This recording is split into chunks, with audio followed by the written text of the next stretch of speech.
नमस्कार, मैं हूं मुकेश कुमार और आप देख रहे हैं जम्मू एक्सप्रेस न्यूज। जैसा कि आप सबको पता होगा कि 13 तारीख से यानी आज से जम्मू में सघन वाहन चेकिंग अभियान चलेगा। इससे पहले भी हमने सभी दर्शकों को बता चुके हैं कि 13 अक्टूबर से विभिन्न चौक चौराहे पर सघन वाहन चेकिंग अभियान चलेगा। इसको लेकर जम्मू समाहरणालय के संवाद कक्ष में डीएम, एसपी, परिवहन पदाधिकारी समेत वरीय पदाधिकारी प्रेस वार्ता किया। डीएम अभिनीश कुमार ने बताया कि चेकिंग के दौरान सभी वरीय पदाधिकारी मौजूद रहेंगे और चालान काटेंगे।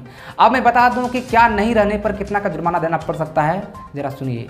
अगर आपके पास हेलमेट नहीं है तो आपको 1000 का जुर्माना देना पड़ सकता है। अगर आपके पास ड्राइविंग लाइसेंस नहीं है तो आपको 5000 का जुर्माना देना पड़ सकता है। अगर आपके पास पोल्यूशन सर्टिफिकेट नहीं है तो आपको 10,000 जुर्माना देना पड़ सकता है। अगर आप ट्रिपल लोडिंग है तो आपको 1000 का जुर्माना देना पड़ सकता है। साथ ही अगर आप नाबालिग हैं, अगर आप पकड़ा गए हैं तो आपके ऊपर 25,000 का जुर्माना देना पड़ सकता है। अब बात करते हैं कि किन किन जगहों पर सघन वाहन चेकिंग अभियान चलेगा। वैसे तो विभिन्न चौक चौराहे पर सघन वाहन चेकिंग अभियान चलेगा, लेकिन मुख्य रूप से बोधवन तालाब और मसौड़ी चौक और कचहरी चौक पे ये सघन वाहन चेकिंग अभियान चलाया जाएगा। इस संबंध में डीटीओ क्या कुछ कहें, जरा सुनिए। क्या क्या निर्देश दिए जा रहे हैं? देखिए, मेगा अभियान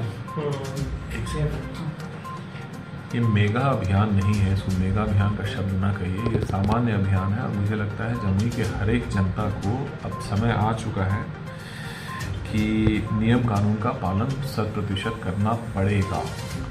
इसमें सबसे पहले चरण में हम लोग 2 चीज़ों को टेकअप कर रहे हैं। पहला तो है कि बिना हेलमेट के आप गाड़ी नहीं चला सकते। अगर आप चलाएंगे और पकड़े जाएंगे, पकड़ने की पूरी व्यवस्था हम लोगों ने कल से कर रखी है। कल इस अभियान को district magistrate, superintendent of police, SDM, SDPO, मैं स्वयं, हमारे अधीनस्थ पदाधिकारी, जितने भी लोग हैं सभी लोग इसमें इसका हिस्सेदार बनेंगे। और तब तक ये कंटिन्यू रखेंगे जब तक हम लोग इसको पूर्ण बंद न कर सकें। लेकिन इसको पकड़ना बंद करना इसके नज़रिए से न देखिए। ज़्यादा महत्वपूर्ण यह है देखना कि क्या आप सही में अपने जान को देना चाहते हैं। मेरे पास एक डेटा है जो मैं आपसे शेयर करना चाहता हूँ। 15 सितंबर 21 से लेकर के अगस्त 2022 तक, 31 अगस्त 2022 तक जमुई ज़िले में एक्सीडेंट्स की संख्या 189 थी, जिसमें मृतकों की संख्या 162 थी। अब 162 में मेरे पास एग्जैक्ट फिगर नहीं है, लेकिन मैं ये मान करके चलता हूँ कि इसमें से 25 से 30 से 50% लोग होंगे जो 2 पहिया वाहन से होंगे। 2 वाहनों की टक्कर हो जाए। जितने FIRs मेरे पास आते हैं मुआवजे के लिए, उनको मैं देखता हूँ तो कमोबेश यही स्थिति आती है। तो क्या इस फिगर को एक्सेप्ट करने के लिए जमुई का सभ्य समाज तैयार है? क्या यहाँ की जन चेतना इसके लिए तैयार है? अगर आप तैयार हैं तो फिर गॉड बी विथ यू। अगर नहीं तैयार है तो हमारे साथ आइए, आप स्वयं लगा करके चलिए। मैं कुछ फिगर आपको कोट कर देना चाहता हूँ।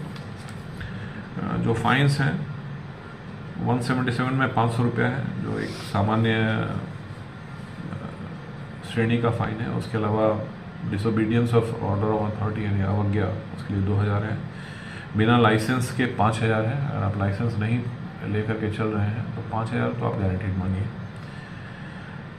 अत्यधिक गति से अगर आप गाड़ी चला रहे हैं तो 2000 रुपये है। बिना पोल्यूशन सर्टिफिकेट के अगर आप गाड़ी है तो सिर्फ 10,000 रुपये का फ़ाइन है। बिना हेलमेट के, दोनों के लिए, हेलमेट आप आगे और पीछे बैठने वाले दोनों के लिए 1,000 रुपये का फ़ाइन है। ट्रिपल लोडिंग के लिए 1000 का फ़ाइन है। और सबसे महत्वपूर्ण बात जो इसमें बता दूं कि 18 साल से कम के बच्चे अगर वो मोटरसाइकिल चलाए पाए जाते हैं तो उन पर 25,000 रुपये का फ़ाइन है। अभी तक मैंने कुछ लोगों पे लगाया है, लेकिन कल से हम लोग बृहद पैमाने पे इसको लगाएंगे। तो खासकर स्कूल से जो बच्चे निकल रहे हैं, वहाँ से आ रहे हैं, तो ये तो भाई देखने की बात है, समझने की बात है। दूसरा जो आयाम हम लोगों का है वो स्कूल बसेस में